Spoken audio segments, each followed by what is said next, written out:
Surtout, nous avons soutenir déjà magazine à Bisso Tolobela Congo. Oh, il y a le président Tchani Mavinga.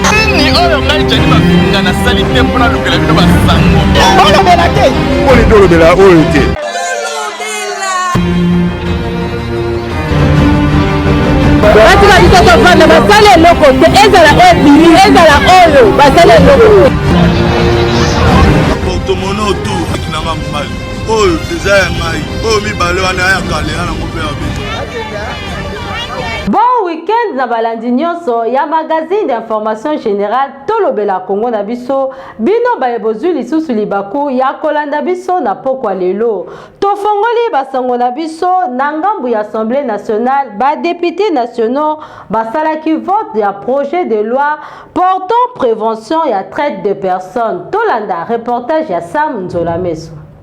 Au cours de la plénière ya mercredi 26 octobre 2022, les députés nationaux ont voté unanimité ya projet ya loi modifiant et complétant décret du 30 janvier 1940 portant code pénal na matière ya prévention na protection ya traite de personnes. Et dans le cadre de cette commission, nous avons reçu de la plénière de l'Assemblée nationale un texte de loi modifiant le code pénal congolais du 30 janvier 1940. C'est-à-dire on s'est rendu compte que beaucoup de Congolais et de Congolaises surtout, des enfants mais des personnes vulnérables aussi, sont exploités par le travail forcé. Certaines personnes sont prises dans les villages sous prétexte qu'elles vont étudier ou avoir un bon travail en ville et elles sont transformées en travailleurs mais par un travail forcé, sans rémunération et parfois vivant dans des conditions indignes de la personne humaine. Et c'est pour ça que nous, comme représentation nationale, nous avons pris l'initiative de modifier le code pénal congolais du 30 janvier 1940 pour que nous puissions l'adapter à tous les instruments internationaux, notamment la Charte africaine des droits de l'homme et aussi tous les textes que l'Organisation internationale du travail a votés pour lutter contre le travail forcé. Sur 295 députés, oyo bazalaki na salle à congrès, 293 députés nde bavotaki. Moko te ayebaki na ko s'abstenir, pe moko te ayebaki na koloba non na vote ya loi oyo. Biso magazine Tolobela Congo na biso tosengi application ya loi oyo esalema na bokebi nyonso o population bayeba na kosala mosala na bango na ba condition nyonso oyo esengeli. Biso tolobi ba membre nyonso ya structure Badiading Telema bafandaki na mesa moko pona kobongisa lolenge oyo esengeli batambwisa masolo na bango.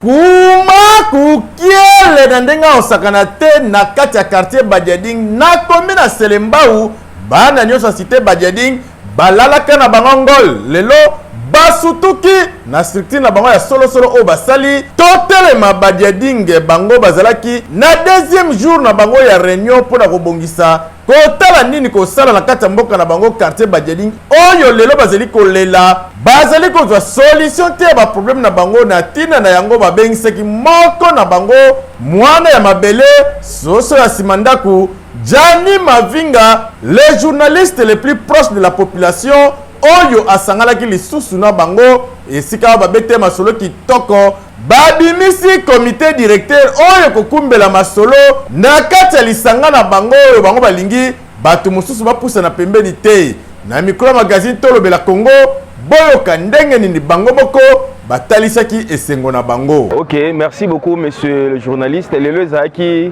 deuxième journée à réunion à ancien à Badiadingi. Bon, objectif il y a réunion à l'auto but à réunion le Zaki justement installation et comité provisoire pour Ekumba Masolo par rapport à l'association, mais aussi de passer par responsabilité, il y a élaboration, il y a statut, il y a future association, mais aussi un règlement d'ordre intérieur. Voilà où ils ont vraiment un point saillant. Il y a réunion, il y a l'élo, et comme déjà presque à la fin. Bon, Gianni Mavinga, ce n'est pas pour la première fois.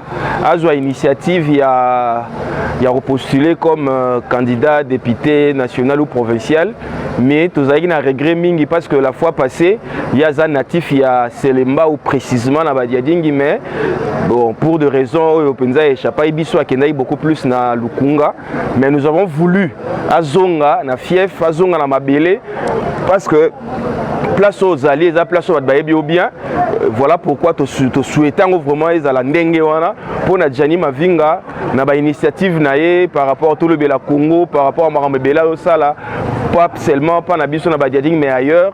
Alors nous avons vraiment suggéré que Azonga a tout chez Maboko, biso mo d'abord bana Mabele, tout chez Maboko pour que azala molobeli na biso na ba instance ali. Boyoki bino moko ndenge population balobi bino bangwangie bino bamiyibe bavoi bino baobo mesala ko ya tango nyoso kokosaka population lobi na tongo 96 tu la musi azaza obungi na yo batu na yo obungi ba base ozozelaka to koma na mikolo ngo oyamba ngono votez moi il y a un verre de riz votez moi il y a un polo de 500 francs turo yo bana Badiading ba fongole miso na ndenga osakana te balobi bino nyoso miyibe bavoi bo pusana te bango bazali na oya bango mwana na bango moko ne et grandi na kati mabele ya Badiading na commune na Selembao yende bakotindika yende akozala candidat unique na kati ya commune na Selembao batu mususu bo pusana te bana funaye botondisama na sai po bana Badiading batimbeli balobi mutu na mutu azala mayele a voté député oyo amoni akokende kobundela na parlement ezate ba oyo bakozo bavoi lobi na tongo bakibi bino okotuna babo ote na bosanaki bongo ekosimba sute turoyo bafongoli bino misu magazine tolobela Congo tokolobela Congo pona mbongo na ya mboka na biso. Centre de santé hospitalier Kafek Bayeli Bayimboka ya République démocratique du Congo machine na kombo ya prophète. Otamboli solution yangoyo. Centre hospitalier Kafek etritaka ba maladie ebele presque ba maladie nyonso oyo eza na kati ya mokili. Ozana problème ya basi oyo babotaka te donc problème ya gynécologie maladie ya basi vraiment tozo traiter yango makasi. Zana machine moko oyo ezopesa biso ba diagnostic ya solo pona ba maladie ya basi. On a problème aussi ya ba malade oyo ya mikuwa rhumatisme ezo souffrir bato ebele ba hernie discale donc ba problème wana ezo sala ba souffrance surtout mikuwa wana vraiment tozana ba spécialiste oyo bazo traiter yango awa epa na biso makasi.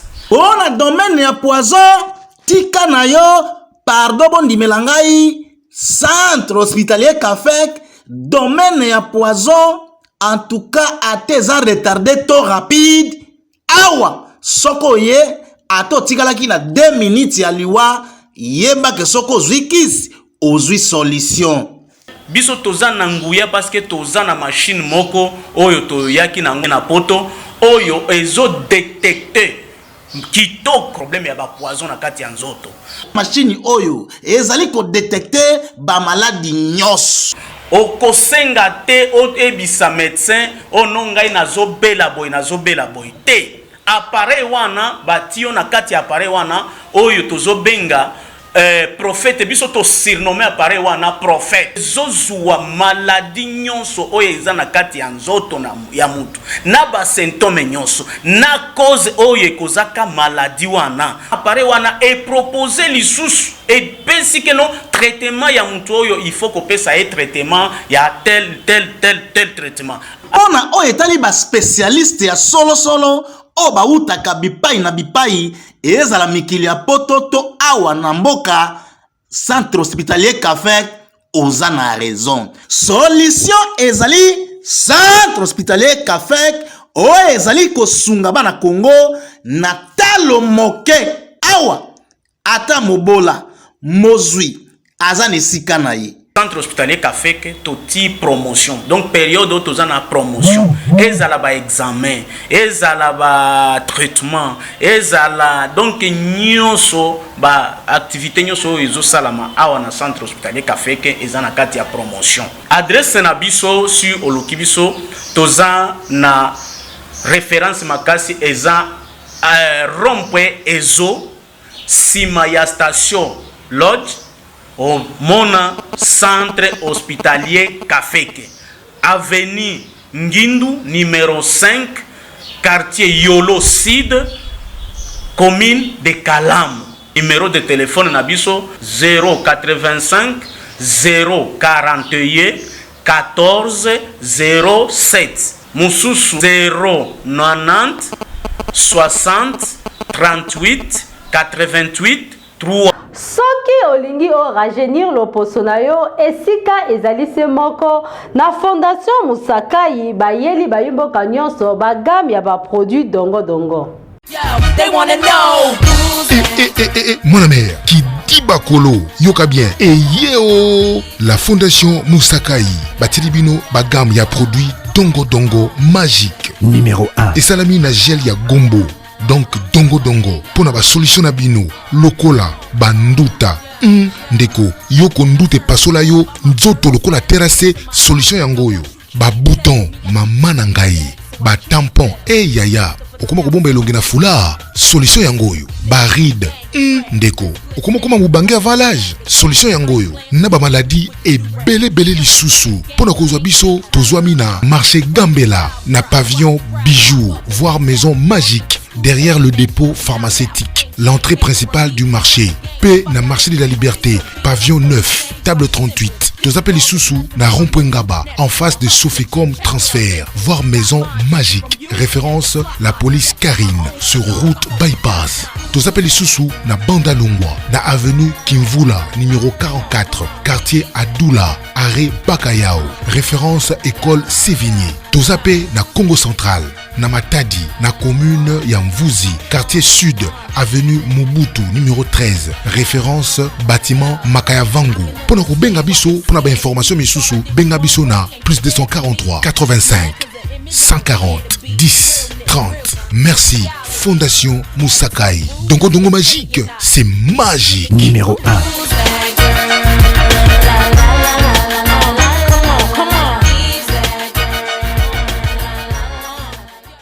Na espace Nabino ciel ouvert, le jeune leader Yaba coutumier Tekeumbu, Blanchard Ipipo, a lobeli bongo dérapage Yaba faux chef coutumier. Le poumon, le plus jeune chef coutumier de la communauté Tekeumbu.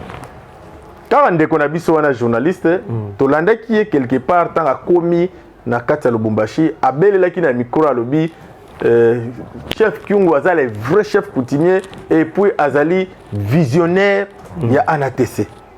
Bozo ko embrouiller biso mitu bon mekana ko expliquer biso réellement aza visionnaire ANATC aza vrai chef coutumier pour na éviter tant sur moi ko soit na ko bundande aya ko bimisa ke non Kyungu aza faux chef coutumier est-ce que ça réellement que Kyungu peut être faux chef coutumier ye de ko biso Christian yoya ba fumu ba lobby ye abo abima ki expert en matière abima expert en matière abino na bandela nano na ba pesa nano chef William Abiala brevet c'est que l'axi a vrai chef et puis Kyungu pas un vrai chef yende ANATC à solo il y a bon na kini benati na Lubumbashi un tembe comme dans tembeti un tembe aketi na Lubumbashi akuta na ba réalité akuta nango et ça ba réalité vrai o yakuta nango OK ne bandeli abane ko yeba teke mambazo loba azobango avec beaucoup de fausseté. Très bien. Parce que tant que Komikuna a coûté une réalité vraie que Kyungu a chef coutumier T. Ndesko yo moi pe asala autre mais ça pour Kyungu pas comme kima bango déjà ba santé déjà Kyungu comme kima bango et ba bureau ba kota bureau ba Kyungu kimi bazonga ba Kyungu kimi de ba ko comprendre la réalité puis ba ko mona vrai chef coutumier à manono. kuna na mboka. Est-ce que c'est un vrai chef coutumier? Basoli na vrai chef coutumier, ba audio ezali. Atini ba audio apanzango partout par-ci par-là. Vous comprenez? De yango na moni DG ngala sebelaka na omingi po ozara journaliste moko boye. Ozara lokoso te. Tout baka na lingala facile hein. Merci. Moi to kena na bilo mo ezanga tina te. Moi lokoso ebomaka. Vraiment. Bon ndeko na biso Christian yo ba ko même na Lubumbashi pe to zangi opso to na posa na ye aya émission ba fumba lobby. En tout cas naza ces derniers temps na bengé même le président David Matadiba la lobby pour na lobaki naza inquiété, naza dérangé na ba appel pas ba to ba lobby comment expliquer sa majesté David Matadiba la ya du pouvoir lobby à côté le ba faux chef coutumier. Ndenge nini sa majesté David Matadiba a permettre roi Minukongo soi-disant zombie à côté la présidence à qui ne escroquer la présidence na zuba appel na lembi chef Blanchard bo sungangai bo expliquer ba imboka est-ce que nani zombie a joué autorisation la communauté est-ce que zombie a un vrai chef coutumier pour que côté la présidence ou bien zandenge nini kasi on to lo baba konzina biso ba negligera biso mais ba vérité ya mboka to ya mokili ezate po vérité ya Kinshasa evani na maboka ba chef coutumier et tas à autre bando considérer ba chef coutumier ba oyeba pe ba vérité même ba bituma mususu to kuta nango to bando kuta nango te. OK pour biso ne to na historique ozona deti Minukongo wana ba benga roi Minukongo est-ce biso ya Kinshasa wa to yebi ke zombie wana da chef coutumier zombie wana chef coutumier mais ndé na combien la présidence kasi kozanga ko tuna de ba service na biso et travers anango hein mais ba na ba renseignement ya mikie faut ba yako songo mutanga kota na présidence de la République étant chef coutumier ya ville de Kinshasa faut ba benga président communauté ya ville de Kinshasa. OK que tout lido yamba chef coutumier moko boetel est-ce que ça chef coutumier est vrai président sera lobby oui aza est vrai président yambi pour je musu bo ko taper infiltrant na gati kuna abomi chef de l'état aye étant chef coutumier oh aza chef coutumier te mais le roi la tika bilamba ba chef coutumier mino be bo respecter atamula ina bilo na mabe ka to al tozangi Fachi Beton tala tozanga so Fachi Beton vraiment ezaba odobi ke mo nationaliste et maman ba rolela vraiment na ba papa ba rolela petit moko bi vidéo mo circuler mikolo yo petit moko mundele abi il est costaud il est plus que fantôme il est plus que qui ce qui vampire. Il est plus que vampire. Lui, Fachi Beton, je l'aime beaucoup. Donc, Mundele Pendo, moi, Namoko, à cause de l'âge, moi, bébé prince idéal, ma vinga, 4 ans, 304 ans. Vraiment, Azo reconnaître Fachi Beton, c'est un plaisir, chef. N'a évité yo mona qui ont des vidéos. Des vidéos, on a Fachi même n'a pas bébé, bah, bien. Fachi Beton, bah, bébé, bah, bien. Donc, faut tout battre là, mon président Fachi. Ba service les autres travailler pe na mukonza mboka faut boye ba réconcilier ba vrai chef coutumier ville Kinshasa où ils a ba président ya communauté bazali to sangana to zana président za mumbu na minito ya ville Kinshasa et vice président za muteke ya ville Kinshasa chef Blanchard Rolobaboni le losoki chef Kyungu na bego chef Kyungu te monsieur Kyungu bolbi afo non oui monsieur Kyungu monsieur Kyungu pour le bio chef coutumier te ba bio za ngunza ba ngunza Kyungu ngunza Kyungu soki a kiti à la ville province de Kinshasa ba mesure ni bosu normalement yeso a kiti na ville de Kinshasa faut ba kangaye parce que ça les escroquerie à makasi donc dans la kanda kuta lieno ndeko na biso William Abiala Mbongo après ça ba médaille lokuta ba brevet lokuta et mbongo remet bi même place wana ngano to éviter oui ndeko pas ça qui fait ti ba balia ki ba melaki a dépenser qui vous comprenez. Et ça déjà escroquerie. Oui. On a qu'on aurait besoin de qu'on a William Abiala soka qui on a quitté na Kinshasa bah faut porter plainte. Faut kangaye azamuyibi aya escroquer a ngabe ça même na réputation na yo.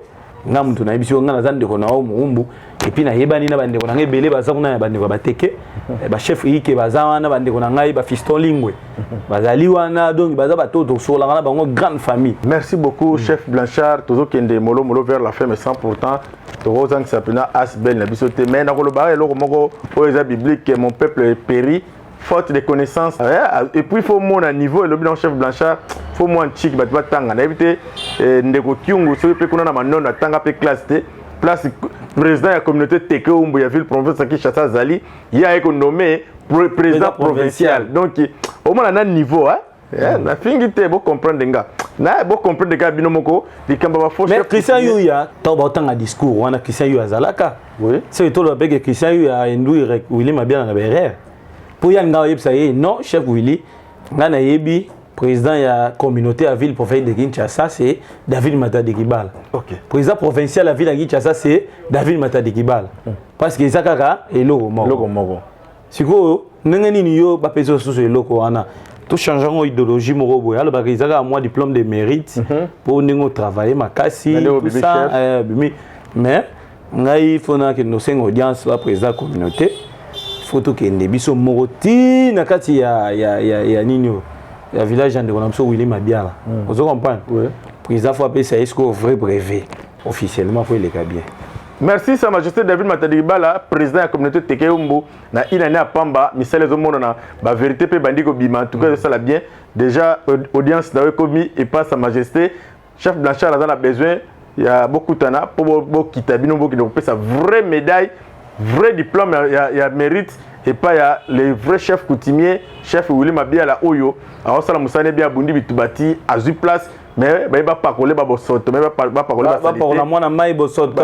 Bah bimisé salité Pamba, gloire à Dieu, Nzambe ala la raté, sur Nzambe la liga biso to bungelelo. Vérité et bimi les soi-disant chef Kyungu n'est pas un chef coutumier, Azali Ngunza. Azali na bamakambo naye il paraît selon ma solution to qui à l'autre ndoto mo boye fo ba ya monument ya Kasavubu na Kinshasa bon ba éviter nyo surtout na bandoto pe donc na bandoto nyo surtout to boyango parce que tant to moni mabese ke nyo surtout lokuta na lokuta chef Blanchard toko kabonaté 100% te beta lisolo ya Asbel les amis de Blanchard et puis pour ça pour évoluer ndé comme na niveau ni dimanche o to le cas to ko installer Asbel sous na niveau Selembao.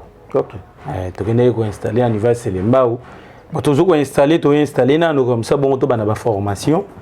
To banda sko ko yeba ke non na Selembao photo photo chanini kuna pour former batu et la sabatu nini donc ndi yango na to ko évoluer na mwamke na ndengo wana. Mais chef Blanchard na bossa na loko moko obimi chef du quartier adjoint. Na zongi sous na motuna na ngai ba bino ba continuer beaucoup ça na l'état. Tout ça déjà ba agent l'état. Ah bon? Oui, tout ça déjà agent l'État. Donc c'est vrai que Obimi chef de quartier adjoint. Oui, Obimi chef du quartier adjoint. Et Moutou Mouté travaille. C'est pas mon Moutou né travaille. OK. Il y a Moutou, il y a maman Moutou. Moutou il travailler et ba contre l'État, ba moni on a visionnaire. Donc c'est que faut d'autres peine na biso pour que arobaxer la biso be maël. Donc on a demande to na posa na ba lutte oyo président de la communauté Tegom David Matadi azali ko bundela que non ba coutumier ba umbu bokota na misala ya l'état bon travail na monde déjà bani ko promettre c'est bon déjà on a bandi déjà to pesi merci na Bourgmestre Aldo Chibana Mbombo Bourgmestre so ko mina monga fula alobaki boza ba toto na Kinshasa faut payer bo bénéficier kota na bino ngai na bandi yango très bien avant chef de l'état pesa bino ngai na bandi yango ngai na pesio chef du quartier il y a Masangambila chef du quartier adjoint à Masangambila population de gena otika ngapa na yi OK population de gena otika mbabi ke non tala chef na biso a geno yo so botika mutu o kaka boye e ko telenga na kaka boye puis au mona ka baby pe kei e kufi e lali mais avec kufa ko azama kasse non nzoto za jeune to pesa e chance yo pour que à travers bon beaucoup mettre ça bon pour mais ate beaucoup mettre ça bien dans acte na zo pesa e poste il y a le roi chef du quartier m'a pas Koufaki les autres que balongo du chef du quartier ba tienga non chef du quartier poste yaki dans vide chef du quartier mo quartier mo songola Koufaki ndi bazumo ko azaki wana job atindi kuna nga bakotinga basangambila chef Blanchard azwaka ba pouvoir propre boinde za la biso magazine tolo ya Congo to lingana ndenge wana mutozo wa pouvoir na ndenge ya vrai na ndenge ya logique ndeti Sa Majesté David Matadi Kibala azalaki élu na kati ya communauté les deux tribus umbuna teke basangana ka jorango po babimisa président po bakumbela masolo kitoko chef Blanchard to komi na suka mais baimboka ba retenir nini na masolo tel ba faux chef coutumier et puis ba mesure nini o bino communauté bozui pona vagabondage ba chef coutumier il faut aussi nga audience mo ba gouverneur ville de Kinshasa asa ila biso ordre de mission OK to bengana binando to amoni na nzela beto kangio très bien tokangi yo wana tokosenga mpe mbongo na l'état te kaka président so ya communauté abimisi mbongo ya biyale tomaiti avion totindike président bien dans ma force te wana prêtre wana prêtre tadi bala alata ye o bilambo nga alati okute ya moke oyo eza de mapango pa ba chef coutumier mosusu mais ye akomisaka mbala moko boye papapa kapena. Merci beaucoup Sa Majesté David Matalik Bala chef Blanchard tokomi na suka mais toza ko informer ba imboka Sa Majesté David Matalik Bala président de la communauté Teke Umbu na inane ya pamba zui na pouvoir asele logo moko chef Blanchard na yoki mutema na yoki pasi non soki pena président Matalik Bala zaki ndeko nanga na silikile mabe bon bino ba ndeko ne bolimbisanga comment kozwa Jeep Ford oyo tomoni Macron aotambola nango na kati ya cortège na ye ndeko na biso musicien na biso Sindu le Kera tambola na Jeep wana Sa Majesté Chango Corbillard gala lobaki wana prêtre de na ba kotu nzambe na okaita na ya benga na yebisa eke président na Mercedes mona cha Corbillard ozwa nango opianga da Ford wana ngala tambolaka nango ata vraiment po besi ba Ford wana o ya te Corbillard wana so apianga na tambola nango ekozala bien so tambola na mituka ba oteka ba 6000 to suka na ba niveau msu ya ba 10000 kaka mais ye Ford wana ba oteka na valeur ba 30000 40000 dollars 30000 40000 dollars ya Corbillard Corbillard donc vraiment ndoko na bino andenge go bayimboka bolimbisa ngai nde tosika bona chef Blanchard ezi eloko moko edérange nga mpenza personnellement Sa Majesté bolimbisi edérange nga makasi ntina ofilme yango noki motema evimbi natuni Sa Majesté boro combien ototuna mpo nini nga binela yeba kaka moto azali peme na souffle ngo 40000 Sa Majesté 40000 dollars yake na Corbillard bi natuni nga répondre nga boye alobi o te omoni mowei faut honorer ba wei mutu soka kufi nde bakundaki na libula 7000 6000 dollars atambola pe na kotambola mutuka ya suka ya 40000 dollars jani mabeza wapi na ebisi bongo abi ebando kuna peka ba chef coutumier voilà na famille coutumier gratuit membre famille coutumier bandena so bateke na bandena so ba umbo bon to souhaita liwate pour lui nzambe moko yebi liwe naturel donc soki moto akufi kote bateke bandeko na biso na kote na biso mpe baumbu kote oyo donc soki moto akufi na compte ya communauté Teke Umbu Corbillard eza ya ofele. Merci beaucoup chef Blanchard et puis pour les plus jeunes chefs coutumiers il y a communauté Teke Umbu tokomi na suka pona espace ciel ouvert ya mokola lelo vraiment bo excuser place to sekaki moi masolo ya Corbillard wana ngai na bino en tout cas tokokuta na balasima mais o boko retenir chef Kyungul soi-disant n'est pas un chef coutumier chef zombie oya kota na présidence ba imboko bozo benga ngai na yebisi bino jusque là nan to zule ba précision te mais selon les infos kuti ba précision te aza chef coutumier te mais ba précision zo salama ba expert ba ko kita sur le terrain na village wana na Minu Congo na mboka basuku to kende ko kutana na vrai chef coutumier ya musuku to yebi déjà comme to za déjà na ba info mais to kende pose à preuve na caméra samzo la meso to zalane elongo poto zo ba image wana to la kisabino vrai chef coutumier ya Minu Congo wana oyo mwana mboka zombie akotaki na présidence pour na ko frapper pour na ko escroquer et celle qui to côté les autres musala ko la communauté Teke Umbu ba osala musala qui to côté biso magazine to ya Congo tozala poto lobela merci na patience bozana ngo tango so Holanda biso merci na samzo la meso tetel banda soin ozaki na sima caméra merci na équipe rédactionnelle ozeli kokumbama na Grâce Bunda l'homme de l'évangile éternel merci na coordination ya Nelly Mapangulu la douce ozeli ko sala mosala kitoko na kati ya magazine to lobela Congo depuis komina monga fula na kati ya chefferie ya Yemoko le plus jeune chef coutumier Blanchard et Pipo magazine to lobela Congo tolobi pe to lobela kaka merci. Biso magazine Tolobela Congo na biso to souhaiter ba joyeux anniversaire na ba nyonso ba botama mokolo lelo particulièrement et pa ya Ordine Moloto.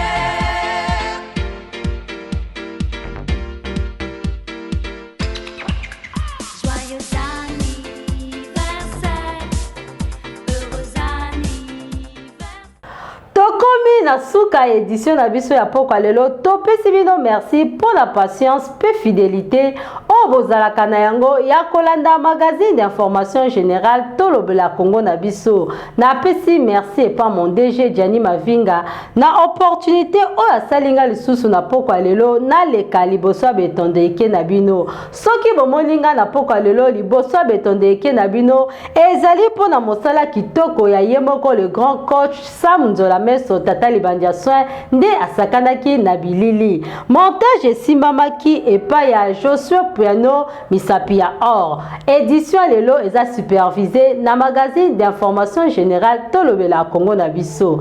Tozali ko dédié édition ya pokwa lelo na grand téléspectateur ya magazine d'information générale le docteur John Yemoko Kuna na centre hospitalier Kafek Mosala ezali kosala makitoko na ndenge ya kosakana te ngala bino tokokutana soki nkolo Yesu azongi te.